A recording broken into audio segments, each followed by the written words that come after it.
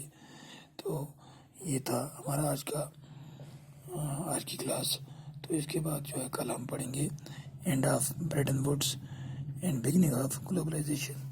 Okay, thank you.